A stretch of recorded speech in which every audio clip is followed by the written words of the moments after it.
श्री गणेशाय नमः। कार्तिक मास महात्मा का 33वां अध्याय। सूत जी ने कहा, इतनी कथा सत्यभामा को सुनाकर भगवान श्री कृष्ण चंद्र संध्या करने के लिए महल में चले गए। कार्तिक मास का व्रत भगवान विष्णु को अति प्रिय है तथा भक्ति को प्रदान करने वाला है। रात्रि का जागरण, प्रातःकाल का स्नान, तुलसी वट सिंचन, उद्यापन और दीपदान, ये 5 भगवान विष्णु को प्रसन्न करने वाले हैं, इसलिए उनका पालन अवश्य करना चाहिए। ऋषियों ने कहा, भगवान विष्णु को प्रिय अधिक फल को देने वाला, शरीर के रोम रोम को प्रसन्न करने वाला जो कार्तिक महात्मा आपने कहा है, मोक्ष की चाह न करने वालों या भोग के इच्छुक मनुष्य को यह व्रत अश्वमेव करना चाहिए।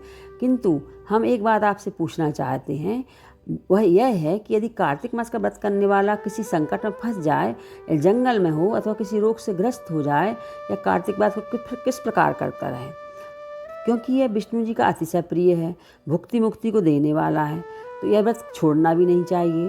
श्री सूत जी ने उत्तर दिया, यदि कार्तिक वती किसी संकट में फंस जाए तो वीरता के साथ शंकर जी तथा भगवान विष्णु के मंदिर में के पास हो उसमें जाकर रात्रि जागरण करे। अगर घना जंगल हो तो पीपल के पेड़ के नीचे अथवा तुलसी के वन में जागरण करें। भगवान विष्णु जी की मूर्ति को सम्मुख बिठाकर विष्णु जी का कीर्तन करें। ऐसा करने से 1000 गऊओं के दान के बराबर उसको फल मिलता है। जो मनुष्य विष्णु जी के कीर्तन में बाजा बजाता है उसे वाजपेयी यज्ञ का बराबर फल मिलता है। जो हरि कीर्तन में नृत्य करता है उसको समस्त तीर्थों में स्नान करने का फल मिलता है। किसी संकट के समय या रोगी हो जाने पर यदि जल में नाम मिल सके तो भगवान विष्णु के नाम मात्र से मार्जन कर ले। यदि उद्यापन ना कर सके तो व्रत की पूर्ति के लिए केवल ब्राह्मणों को प्रसन्न करने के लिए विष्णु जी को ही प्रसन्न रहते हैं। ब्राह्मण प्रसन्न रहते हैं तो विष्णु जी भी प्रसन्न रहते हैं। यदि आप दीपदान कर सकें, दूसरे को दीप की वायु आदि से भली भांति रक्षा करें, यदि तुलसी का पौधा पास ना हो तो वैष्णव ब्राह्मण की पूजा कर लें, क्योंकि भगवान सदा अपने भक्तों के पास ही रहते हैं। इन सब के ना होने पर व्रत ब्राह्मण, गौ, पीपल और बट वृक्ष की श्रद्धा से सेवा करें।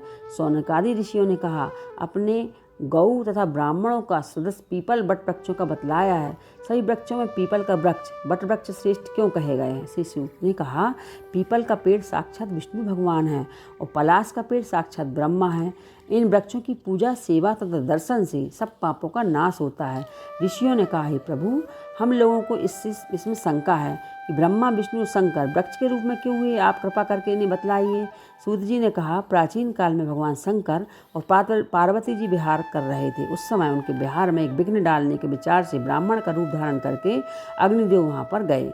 विहार के आनंद का नाश हो जाने के कारण क्रोध में भरकर श्री पार्वती ने समस्त देवताओं को श्राप दे दिया।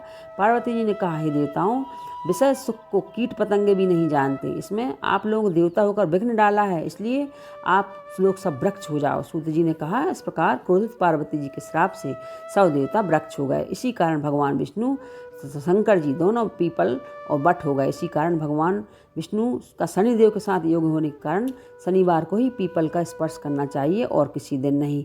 बोलिए कृष्णचंद्र भगवान की जय। 33वां अध्याय समाप्त।